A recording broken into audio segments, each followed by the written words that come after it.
पूज्याय राघवेन्द्राय सत्यधर्मरताय च भजतं कल्पवृक्षाय नमतं कामधेनवे।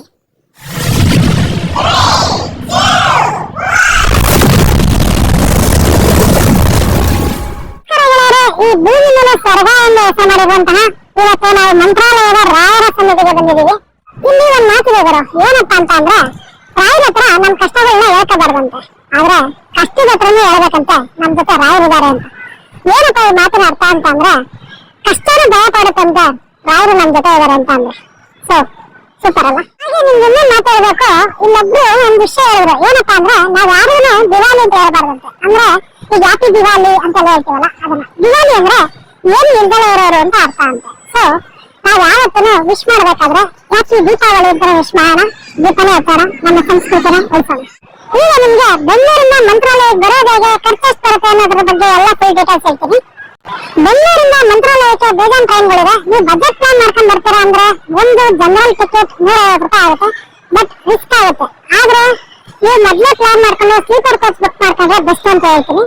ಸ್ಲೀಪರ್ ಕೋಚ್ ಟಿಕೆಟ್ ಒಂದು 280 ರೂಪಾಯಿ ಇರುತ್ತೆ. ಮಂತ್ರಾಲಯ ರೈಲ್ವೆ ಸ್ಟೇಷನ್ ಇಂದ ನಿಮ್ಗೆ ಮಂತ್ರಾಲಯ ರಾಯರ ಸನ್ನಿಧಿಗೆ ಬರಕ್ಕೆ ಆಟೋಗಳಿರ್ತವೆ. ಒಬ್ಬರಿಗೆ ಆಟೋಗಳು 50 ರೂಪಾಯಿ ಚಾರ್ಜ್ ಮಾಡ್ತಾರೆ. ರಾಯರ ಸನ್ನಿಧಿಲಿ ನಿಮ್ಗೆ ರೂಮ್ಗಳು ಬೇಕು ಅಂತ ಅಂದ್ರೆ ಆನ್ಲೈನ್ ಕೂಡ ಸಿಗುತ್ತೆ, ನೀವು ಅಲ್ಲೇ ಬುಕ್ ಮಾಡ್ಕೋಬಹುದು. ಒಂದು 15 ದಿವಸ ಮುಂಚೆ ಬುಕ್ ಮಾಡ್ಕೊಂಡ್ರೆ ಸಿಗುತ್ತೆ, ಇಲ್ಲಾಂದ್ರೆ ಫುಲ್ ಆಗ್ಬಿಟ್ಟಿರುತ್ತೆ. ಸೊ ಆನ್ಲೈನ್ ಅಲ್ಲಿ ಚೆಕ್ ಮಾಡ್ಕೊಳ್ಳಿ. ಒಂದು ರೂಮ್ ನಾನ್ ಎಸಿ ರೂಮ್ 500 ರೂಪಾಯಿ, ಎಸಿ ರೂಮ್ ಬೇಕು ಅಂದ್ರೆ 1200 ರೂಪಾಯಿ. ಮಂತ್ರಾಲಯಕ್ಕೆ ನೀವು ಟ್ರೈನ್ ಆಗಲೇ ಕೆಎಸ್ಆರ್ಟಿಸಿ ಬಸ್ ಅಲ್ಲಿ ಕೂಡ ಬರ್ಬೋದು. ಕೆಎಸ್ಆರ್ಟಿಸಿ ಬಸ್ ಅಲ್ಲಿ 580 ರೂಪಾಯಿ ಟಿಕೆಟ್ ಚಾರ್ಜ್ ಇರುತ್ತೆ. ಆರಾಮಾಗಿ ನಾವು ಸ್ಲೀಪರ್ ಬಸ್ ಅಲ್ಲಿ ಬರ್ತೀವಿ ಅಂದ್ರೆ ಸ್ಲೀಪರ್ ಬಸ್ ಕೂಡ ಇರ್ತವೆ. ಒಂದು ಟಿಕೆಟ್ 800 ರೂಪಾಯಿಂದ 1000-1500 ಇರುತ್ತೆ. ರಾಯರು ಮೂಲ ಮಠನ ಬಿಟ್ಟು ಇಲ್ಲಿ ಅವರ ಬೃಂದಾವನ ಕಟ್ಟಿಸಬೇಕು, ಅವ್ರು ಇಲ್ಲೇ ಇರಬೇಕು ಅಂತ ಅನ್ಕೊಂಡಾಗ ಇಲ್ಲಿ ಆಲ್ರೆಡಿ ಒಂದು ಗ್ರಾಮ ದೇವತೆ ದೇವಸ್ಥಾನ ಇತ್ತಂತೆ. ಜನ ಇಲ್ಲಿ ರಾಯರು ಬೃಂದಾವನ ಆದ್ಮೇಲೆ ಆ ಗ್ರಾಮ ದೇವತೆನ ಮರಿಬಾರ್ದು ಅಂತ ಅಂದ್ಬಿಟ್ಟು ರಾಯರು ಒಂದು ಕಂಡೀಷನ್ ಹಾಕಿದ್ರಂತೆ. ಅದೇನಪ್ಪಾ ಅಂತ ಅಂದ್ರೆ ನನ್ನ ದರ್ಶನ ಮಾಡಕ್ಕೆ ಬರುವಂತಹ ಭಕ್ತಾದಿಗಳು ಫಸ್ಟ್ ಆ ಗ್ರಾಮ ದೇವತೆನ ದರ್ಶನ ಮಾಡಿ ಅದಾದ್ಮೇಲೆ ನನ್ನನ್ನು ದರ್ಶನ ಮಾಡಿದ್ರೆ ಮಾತ್ರ ಅದು ಪೂರ್ಣ ಆಗೋದು ಅಂತ. ಆ ಗ್ರಾಮ ದೇವತೆ ದೇವಸ್ಥಾನ ಯಾವ್ದಪ್ಪ ಅಂದ್ರೆ ಅದೇ ಈ ಮಾಂಚಾಲಮ್ಮ ಸನ್ನಿಧಿ. ಮಾಂಚಾಲಮ್ಮ ಟೆಂಪಲ್ ರಾಯರ ಸನ್ನಿಧಿನ ಪಕ್ಕದಲ್ಲೇ ಇದೆ. ಮೊದಲು ಮಾಂಚಾಲಮ್ಮನ ದರ್ಶನ ಮಾಡ್ಕೊಂಡು ಅದಾದ್ಮೇಲೆ ರಾಯರ ದರ್ಶನಕ್ಕೆ ಹೋದ್ರೆ ಅದು ಒಳ್ಳೆದಾಗತ್ತೆ ಅಂತಾನೆ ಹೇಳ್ತಾರೆ. ಮಂತ್ರಾಲಯ ಮಠದಿಂದ ಈ ತರ ರೈಟ್ ಸೈಡ್ ಅಲ್ಲಿ ಹೂವ ಕಟ್ಟೋರು ಹಾಗೂ ಗಿರೀಶ್ ಶಾಸ್ತ್ರಿ ಹೇಳೋರು ತುಂಬಾ ಜನ ಸಿಗ್ತಾರೆ. ಮಂತ್ರಾಲಯ ಎಂಟ್ರೆನ್ಸ್ ಅಲ್ಲೇ ಈ ತರ ಎಲ್ಲ ನಾಮ ಇಡೋರು ತುಂಬಾ ಜನ ಇರ್ತಾರೆ. ಸೊ ನನ್ನ ಮಗಳಿಗೆ ಈ ತರ ನಾಮ ಇಡ್ಸ್ಕೊಂಡು ದೇವ್ರ ದರ್ಶನ ಮಾಡಕ್ಕೆ ಒಳಗಡೆ ಎಂಟ್ರಿ ಕೊಟ್ಟು ಮಂತ್ರಾಲಯದಲ್ಲಿ ರಾಯರ ದರ್ಶನ ಮಾಡಿದ್ರೆ ಎಷ್ಟೋ ಮನಸ್ಸಿಗೆ ನೆಮ್ಮದಿ ಸಿಗುತ್ತೆ. ಹಾಗೆ ಪ್ರಸ್ತುತ ಮಠಾಧೀಶರಾದ ಶ್ರೀ ಸಬುದೇಂದ್ರ ತೀರ್ಥರನ್ನು ನೋಡಿದ್ರೆ ಇನ್ನೂ ಎಷ್ಟೋ ಖುಷಿ ಸಿಗುತ್ತೆ. ಆ ದೇವರನ್ನ ನಾನೊಬ್ಬನೇ ನೋಡಿ ಪುಣ್ಯ ಪಡ್ಕೊಳ್ಳೋದಲ್ಲ, ನನ್ನ ಸ್ನೇಹಿತರುಗಳು ನೋಡಿ ಪುಣ್ಯ ನಿಮ್ಗೂ ಸಿಗ್ಲಿ ಅಂತ ಅವ್ರನ್ನ ನಾನು ನಿಮ್ಗೆ ಈಗ ತೋರಿಸ್ತಾ ಇದ್ದೀನಿ ನೋಡಿ. ಇವರೇ ಅವರು ಶ್ರೀ ಸುಬುಧೇಂದ್ರ ತೀರ್ಥರು.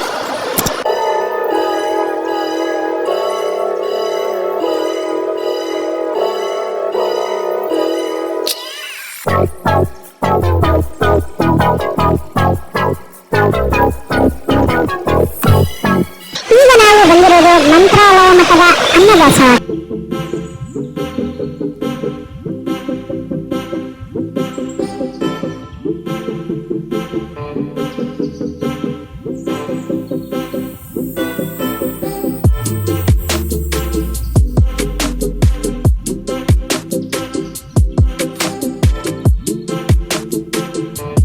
ಇವೆಲ್ಲ ಮಂತ್ರಾಲಯದ ಗೋಶಾಲೆಯಲ್ಲಿ ಸಾಕುತ್ತಿರುವಂತಹ ಹಸುಗಳು.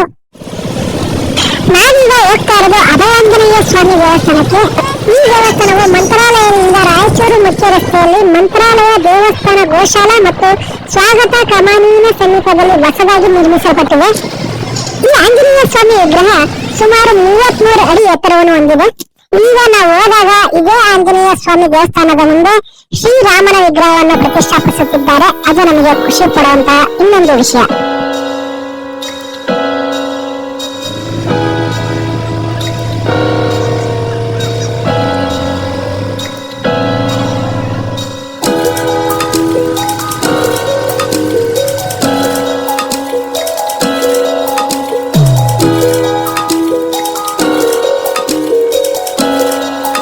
ಮಂತ್ರಾಲಯದಿಂದ 20 ಕಿಲೋಮೀಟರ್ ದೂರದಲ್ಲಿ ಪಂಚಮುಖಿ ಆಂಜನೇಯ ದೇವಾಲಯವು ಕರ್ನಾಟಕದ ಪಂಚಮುಖಿಯಲ್ಲಿ ತುಂಗಭದ್ರಾ ನದಿಯ ಇನ್ನೊಂದು ಬದಿಯಲ್ಲಿದೆ. ಮಂತ್ರಾಲಯದಲ್ಲಿ ನೆಲೆಸುವ ಮೊದಲು ರಾಘವೇಂದ್ರ ಸ್ವಾಮಿಗಳು 12 ವರ್ಷಗಳ ಕಾಲ ಧ್ಯಾನ ಮಾಡಿದ ಸ್ಥಳ ಪಂಚಮುಖಿ ಎಂದು ಹೇಳಲಾಗುತ್ತದೆ.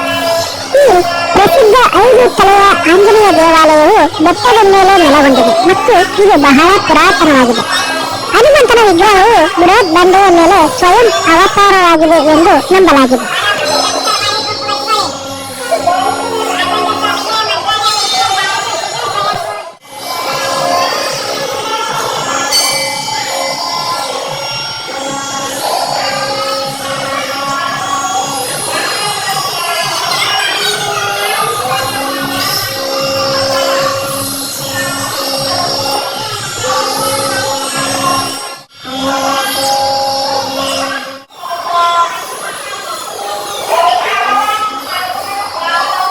ಸ್ಥಳಗಳೆಂದರೆ ಪಂಚಮುಖಿ ಆಂಜನೇಯ ಸ್ವಾಮಿಯ ಪಾದರಕ್ಷೆಗಳು, ಇಲ್ಲಿನ ಮೂಲ ಅರ್ಚಕರು ಅನಂತಾಚಾರ್ ಪ್ರವೇಶ ಆಗಿರುವಂತಹ ಗುಂಡು, ಕಲ್ಲಿನ ಪಾದಗಳು, ಪುಷ್ಪಕ ವಿಮಾನ, ಬೆಡ್ ಅಂಡ್ ಪಿಲ್ಲೋ, ಕ್ಷೇತ್ರ ದೇವತೆಯ ಎರಕಲಮ್ಮ ಟೆಂಪಲ್ ಇಲ್ಲಿನ ನೋಡುವಂತ ಸ್ಥಳಗಳೆಂದರೆ ದೇವಾಲಯದ ಪೂರ್ವ ಭಾಗದಲ್ಲಿ ಹಾಸಿಗೆ ಮತ್ತು ದಿಂಬಿನ ಆಕಾರದಲ್ಲಿ ಬೃಹತ್ ಬಂಡೆಯ ರಚನೆಗಳಿವೆ.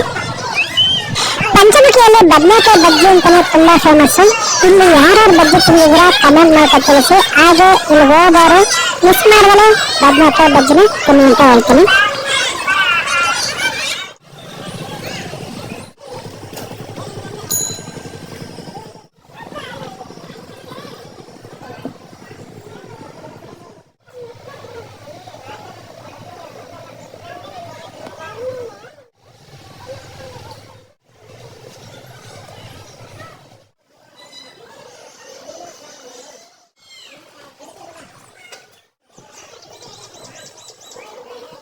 ನೋಡಿ, ಇದಕ್ಕೊಂದು ಭಿಕ್ಷಾಲಯ ಅಂತ ಹೇಳ್ತಾರೆ. ಊರಸ ಭಿಕ್ಷಾಲಯ. ಭಿಕ್ಷಾಲಯ ಅರ್ಥ ಅಂದ್ರೆ ಬೆಂಕಿ ಇದ್ದರೆ ಅನ್ನ ಮಾಡೋದು. ಆಕ್ಚುಲಿ ಯಾರ ಕೈಲಿ ಮಾಡೋಕ್ಕಾಗೋದಿಲ್ಲ. ಅಪ್ಪಣಾತರ ಮಾಡಿಸಿ ತೋರಿಸಿದ್ರು. ಅಪ್ಪಣಾತರ ಯಾರಂದ್ರೆ ರಾಘವೇಂದ್ರ ಸ್ವಾಮಿ ಅವರ ಶಿಷ್ಯರು. ಪೂಜ್ಯ ರಾಘವೇಂದ್ರ ಮಂತ್ರ ಬರುತ್ತಲ್ವ, ಆ ಮಂತ್ರ ಬರೆದ ಮಹಾನುಭಾವರೇ ಅಪ್ಪಣಾಚರ. ಬೆಂಕಿ ಇದ್ದರೆ ಅನ್ನ ಹೇಗೆ ಅಂದ್ರೆ, ಅಪ್ಪಣಾತರ ಕಾಲದಲ್ಲಿ ಗುರುಕುಲ ಇತ್ತು. ಗುರುಕುಲ ನಿಮ್ಗೆ ಗೊತ್ತಲ್ಲ. ಆ ಗುರುಕುಲದಲ್ಲಿ ಮಕ್ಕಳು ಪಾಠದ ನಂತರ ಈ ಊರ್ಲಗಡೆ ಹೋಗಿ ಭೌತಿ ಭಿಕ್ಷಾ ಅಂದ್ರೆ ಭಿಕ್ಷೆ ತಗೊಂಡು ಬರ್ತಾ ಇದ್ರು. ಬಂದಿರ್ತಕ್ಕಂಥ ಅಕ್ಕಿ ಮತ್ತು ಬೆಳೆನ ಒಂದು ಬಟ್ಟೆ ಗಂಟಲ್ಲಿ ಕಟ್ಟಿ ಈ ಬೃಂದಾವನ ಕಾಣ್ತಾ ಇದೆ ನಿಮಗೆ. ಅದರ ಹಿಂದೆ ಅಪ್ಪಣಾತರ ಕಾಲದಲ್ಲಿ ದೊಡ್ಡ ಅರಳಿ ವೃಕ್ಷ ಇತ್ತು. ಆ ವೃಕ್ಷ ಇಲ್ಲ, ಬಿದ್ದೋಗಿದೆ. ಆ ವೃಕ್ಷಕ್ಕೆ ನಮಗೆ ತೂಗಿ ಹಾಕ್ತಾರೆ. ಆಮೇಲೆ ಅಪ್ಪಣಾಚಾರ್ಯ ಏನ್ ಮಾಡ್ತಾ ಇದ್ರು, ಅಲ್ಲಿ ಉಗ್ರ ನರಸಿಂಹ ಸ್ವಾಮಿ ಪೂಜೆ ಅಭಿಷೇಕ ಮಾಡಿ, ಇಲ್ಲಿ ಆಂಜನೇಯ ಸ್ವಾಮಿ ಕಾಣ್ತಾ ಇದೆಯಾ, ಇದೇ ಆಂಜನೇಯ ಸ್ವಾಮಿ ಅಪ್ಪಣಾತರ ಪೂಜೆ ಮಾಡಿ ಅಭಿಷೇಕ ಮಾಡ್ತಾ ಇದ್ದಾರೆ. ಅಭಿಷೇಕ ಮಾಡಿರ್ತಕ್ಕಂಥ ತೀರ್ಥವನ್ನ ಅಪ್ಪಣಾತರಿಗೆ ಪ್ರೋಕ್ಷಣೆ ಮಾಡ್ತಾ ಇದ್ರು. ಬಿಸಿ ಬಿಸಿಯಾಗಿ ಅನ್ನ ಆಗ್ತಾ ಇತ್ತು. ಆ ತಾಣಕ್ಕೆ ಭಿಕ್ಷಾಲಯ ಅಂದ್ರೆ ರಾಘವೇಂದ್ರ ಸ್ವಾಮಿ ಅವರು ಇಲ್ಲಿ ಬಂದು 13 ವರ್ಷಗಳ ಕಾಲ ಇಲ್ಲೇ ಇದ್ರು ಅಪ್ಪಣಾಚಾರ್ಯ ಜೊತೆಯಲ್ಲೇ. ಆ 13 ವರ್ಷ ಇದ್ದ ಕಾಲದಲ್ಲಿ ಈ ಬೃಂದಾವನ ಕಾಣ್ತಾ ಇದೆ ನಿಮಗೆ. ಈ ಜಾಗದಲ್ಲಿ ಸಾಕ್ಷಾತ್ ರಾಯರು ಕೂತ್ಕೊಂಡ್ಬಿಟ್ಟು 13 ವರ್ಷಗಳ ಕಾಲ ಹೋಮ ಜಪ ತಪ ಮಾಡ್ತಕ್ಕಂಥ ಸ್ಥಳ. ಇದಕ್ಕೊಂದು ಮಾಮೂಲಿ ಜಾಗ ಅನ್ಕೋಬೇಡಿ, ತುಂಬಾ ಜಾಗೃತವಾದ ಸ್ಥಳ ಇದು. ಇದಕ್ಕೊಂದು ಏಕಶಿಲಾ ಬೃಂದಾವನ ಅಂತ ಹೇಳ್ತಾರೆ. ಏಕಶಿಲಾ ಅಂದ್ರೆ ಒಂದೇ ಕಲ್ಲಲ್ಲಿ ಮಾಡಿರ್ತಕ್ಕಂಥ ಬೃಂದಾವನ. ಈ ನೀವು ನೋಡ್ತಕ್ಕಂಥ ಬೃಂದಾವನ ಅಪ್ಪಣ್ಣಾಚ ಬೃಂದಾವನ ಅಲ್ಲ, ಇದು ಅಪ್ಪಣ್ಣಾಚ ಪ್ರತಿಷ್ಠಾಪನೆ ಮಾಡಿದ ರಾಯರ ಬೃಂದಾವನ. ಇವತ್ತಿಗೂ ಬೆಳಿಗ್ಗೆ 4:15 ಸುಮಾರು ಅಪ್ಪಣ್ಣಾಚರ ಮತ್ತೆ ರಾಯರು ಇಲ್ಲಿ ಬಂದು ಇವತ್ತಿಗೂ ಸ್ನಾನ ಮಾಡಿ ಹೋಗ್ತಾರೆ ಅಂತ ಪ್ರತೀತಿ ಇದೆ. ನೀವೆಲ್ಲ ಟಿವಿ ಸೀರಿಯಲ್ ನೋಡಿರ್ಬೋದು, ಅಪ್ಪಣ್ಣಾಚರ ಬರ್ತಾ ಇರ್ತಾರೆ, ನದಿಯೆಲ್ಲ ದಾರಿ ಬಿಟ್ಟರೆ ನೋಡಿರ್ಬೋದು. ಆ ಜಾಗ ಇದೇ ಜಾಗನೇ. ಇಲ್ಲಿಂದ ಅಪ್ಪಣ್ಣಾಚರ ಮಂತ್ರಾಲಯಕ್ಕೆ ಹೋದ್ಮೇಲೆ ಮಂತ್ರಾಲಯ ಬೃಂದಾವನ ಕಂಪ್ಲೀಟ್ ಆಗಿ ಮುಗಿದು ಹೋಗಿರುತ್ತೆ. ಆ ಬೃಂದಾವನದ ಕ್ಷಣವೇ ಅಪ್ಪಣ್ಣಾಲಯಕ್ಕೆ ಬರಬೇಡ. ನಾನು 13 ವರ್ಷಗಳ ಕಾಲ ಇಲ್ಲಿ ಕೂತ್ಕೊಂಡು ಹೋಮ ಜಪ ತಪ ಮಾಡ್ತಾ ಇದ್ದ ಬಿಚ್ಚಾಲಿ ಒಳಗೆ. ಆ ಜಾಗದಲ್ಲಿ ಬೃಂದಾವನ ಪ್ರತಿಷ್ಠಾಪನೆ ಮಾಡು, ನಿನ್ನ ಜಾಗಕ್ಕೆ ನಾನೇ ಬರ್ತೇನೆ ಅಂತ ಹೇಳಿದಾಗ ತಿರ್ಗಾ ಅಪ್ಪಣ್ಣಾತರಲ್ಲಿಂದ ಇಲ್ಲಿಗೆ ಬಂದು ಏಕಶಿಲಾ ಬೃಂದಾವನ ಪ್ರತಿಷ್ಠಾಪನೆ ಮಾಡಿದ ರಾಯರು ಜ್ಯೋತಿ ರೂಪದಲ್ಲಿ ಬಂದು ಅಪ್ಪಣ್ಣಾತರಿಗೆ ದರ್ಶನ ಕೊಟ್ಟರು. ರಾಯರಿಗೆ ಪ್ರತಿನಿತ್ಯ ಊಟ ಮಾಡೋ ಸಮಯದಲ್ಲಿ ಕಡ್ಲಿ ಬೇಳೆ ಚಟ್ನಿ ಮತ್ತೆ ಮಸ್ತಿ ಕಡೆ ಬಂದ್ರೆ ತುಂಬಾ ಇಷ್ಟ. ಅಪ್ಪಣ್ಣಾತರ ಕೂತು ರುಬ್ಬುತ್ತಾ ಇದ್ರ ಯೂಸ್ ಒಳಕಲ್ಲ ರುಬ್ಕೊಂಡು ಮೇಲಿದೆ, ಹೋಗ್ತಾ ನೋಡ್ಕೊಂಡು ಹೋಗ್ಬೋದು. ನಿಮಗೆ ಇನ್ನೂ ಸ್ಪೆಷಲ್ ಅಂದ್ರೆ ಅಪ್ಪಣ್ಣಾತರ ವಂಶಸ್ಥರು ಈಗೂ ಇದ್ದಾರೆ. ಅವರ ಅಷ್ಟೋತ್ತರ ಶತ ಸೇವಾ ಪ್ರತಿನಿತ್ಯ ಬಂದಂತ ಭಕ್ತರಿಗೆ ಅನ್ನದಾನ ಮಾಡ್ತಾರೆ. ಪ್ರತಿನಿತ್ಯ ಮಿನಿಮಮ್ ಒಂದು 1000 ಜನ ಅನ್ನದಾನ ಆಗತ್ತಿಲ್ಲ. ಮತ್ತು ಅನ್ನದಾನ ಕೊಡ್ಲೇಬೇಕು ಅಂತಲೇ ಯಾರಿಗೇನು ಫೋರ್ಸ್ ಒತ್ತಡ ಯಾರಿಗೂ ಇಲ್ಲ. ಇಲ್ಲಿ 108 ರೂಪಾಯಿ ಕೊಟ್ಟರೆ ಒಂದಿನ ಬರೀ ಪಂಚಾಮೃತ ಆಗುತ್ತೆ, ಕೊಡ್ಬೋದು, ರಿಸಿಪ್ಟ್ ಕೊಡ್ತಾರೆ. ಅದರ ಸೇವೆಗಳಿಗೆ ಹೋಗಲ್ಲ. ನಿಮಗೆ ಅಷ್ಟೋತ್ತರ ಅನ್ನದಾನ ಮಾಡಬೇಕು ಅಂತ ನಿಮ್ಮ ಮನಸ್ಸಲ್ಲಿ ಇತ್ತಂದ್ರೆ 500 1,008 ರೂಪಾಯಿ ಕೊಟ್ಟರೆ 1 ತಿಂಗಳ ಅನ್ನದಾನ ಆಗುತ್ತೆ. ಅದು ವಾರದಲ್ಲಿ 1 ದಿನ ಆಗುತ್ತೆ. ಅಂದರೆ ಗುರುವಾರ 4 ದಿನ ಆಗುತ್ತೆ. ಇಲ್ಲ 30 ದಿನ ಅನ್ನದಾನ ಮಾಡಿಸ್ಬೇಕಂದ್ರೆ 1508 2,008 ರೂಪಾಯಿ ಕೊಟ್ಟರೆ 31 ದಿನ ಅಷ್ಟೋತ್ತರ ಅನ್ನದಾನ ಮಾಡಿ. ಅದ್ರ ಇನ್ನೊಂದು ವಿಷಯ ಹೆಸರು ಮಕ್ಕಳ ವಿದ್ಯೆ, ಆಯುಷ್, ಆರೋಗ್ಯ, ಮದುವೆಗೋಸ್ಕರ ಪ್ರತಿ ಗುರುವಾರ 4 ಗುರುವಾರ ನಾವಿಲ್ಲಿ ಹೋಮಗಳು ಮಾಡ್ತೀವಿ, ಪ್ಲಸ್ 30 ದಿನ ಅನ್ನದಾನ ಸೇವೆ ಆಗತ್ತೆ. 5,008 ಕೊಟ್ಟರೆ 1 ವರ್ಷದ ತನಕ ಅನ್ನದಾನ ಆಗತ್ತೆ. ಮತ್ತೆ ನೀವು ದುಡ್ಡೇ ಕೊಡ್ಬೇಕಂತೇಳಿ ಆನ್ಲೈನ್ ಕೂಡ ನೀವು ಮಾಡ್ಬೋದು. ನಿಮ್ಗೆ ಏನೋ ಬೇಡಿಕೆ ಸಹ ಬರ್ಕೋದು, ಏನೋ ಪ್ರಾಬ್ಲಮ್ಸ್ ಇದ್ರೆ ಮನೆ ಹೊರಗಡೆ, ಆಫೀಸ್, ದುಡ್ಡು, ಮದುವೆ, ನಾಗದೋಷ, ಸಂತಾನ, 100% ಒಳಗೆ 70-80% ಖಂಡಿತ ಮುಗಿದೋಗತ್ತೆ. ಕೆಲವೊಂದು ಜನ ನಮಗೆ ಫೋನ್ ಸಮೇತ ಮಾಡಿ ಹೇಳ್ತಾ ಇದ್ದಾರೆ, ಸ್ವಾಮಿ ನೀವು ಹೇಳಿದ ಆಗಿದೆ ಅಂತ. ನಾವು ಮಾಡೋದು ಏನೂ ಇಲ್ಲ. ರಾಯರಿಗೆ ಇಷ್ಟವಾದ ಮಂತ್ರ 108 ಸಲ ಹೇಳೋ ಸಮಯದಲ್ಲಿ ನಿಮ್ಮ ಹೆಸರು, ನಿಮ್ಮ ಗೋತ್ರ, ನಿಮ್ಮ ನಕ್ಷತ್ರ, ನಿಮ್ಮ ಬೇಡಿಕೆ, ಲಾಸ್ಟ್ ಒಂದೇ ಹೇಳುತ್ತೆ ನಿಮಗೆ ಯಾವುದೇ ರೀತಿ ತೊಂದರೆ ತಾಪತ್ರಗಳು ಇರಬಾರ್ದು ಅಂತ ನಾವು ರಾಯರ ಹತ್ರ ಪ್ರಾರ್ಥನೆ ಮಾಡ್ಕೋತೀವಿ. ಇದ್ರೆ ನನಗೆ ಗೊತ್ತಿಲ್ಲ ನಾನು ಒಪ್ಕೋತಾರೆ, ಮಹಾನುಭಾವರಾಗಿರ್ತಕ್ಕಂಥ ರಾಯರಿಗೆ ಗೊತ್ತಿಲ್ಲದಿರುತ್ತೆ. ನಿಮಗೆ ಗೊತ್ತಿರೋ ಹಾಗೆ ಎಲ್ಲರಿಗಿಂತ ದೊಡ್ಡ ದಾನ, ಶ್ರೇಷ್ಠ ದಾನನೇ ಅನ್ನದಾನ ಅಂತ ಹೇಳ್ತಾರೆ. ಪ್ರತಿನಿತ್ಯ ನಿಮ್ಮ ಹೆಸರಲ್ಲಿ ಸಂಕಲ್ಪ ಆಗತ್ತೆ. ಊಟ ಮಾಡಿರ್ತಕ್ಕಂಥ ಭಕ್ತರು ನೆನೆಸ್ತಾರೆ. ಅದೇ ರಾಯರ ಕೊನೆವರೆಗೆ ಕಾಪಾಡೋದು. ನೀವು ನೆಕ್ಸ್ಟ್ ಗುರುವಾರ ನಮಗೆ ಫೋನ್ ಮಾಡಿ ಕಾಂಟ್ಯಾಕ್ಟ್ ಮಾಡೋದು, ಮತ್ತು ಆನ್ಲೈನ್ ಕೂಡ ನೀವು ಮಾಡ್ಬೋದು. ಈ ಮಂತ್ರನಕ್ಷತೆ ಕೊಡ್ತಾರೆ ತೊಳು, ದಯವಿಟ್ಟು ಅನ್ನದಾನ ಕೊಡಿ. ನಾಳಿಂದ 4 ಜನ ಭಕ್ತರು ಪ್ರತಿನಿತ್ಯ ಊಟ ಮಾಡ್ತಾರೆ ನಿಮ್ಮ ಹೆಸರಲ್ಲಿ.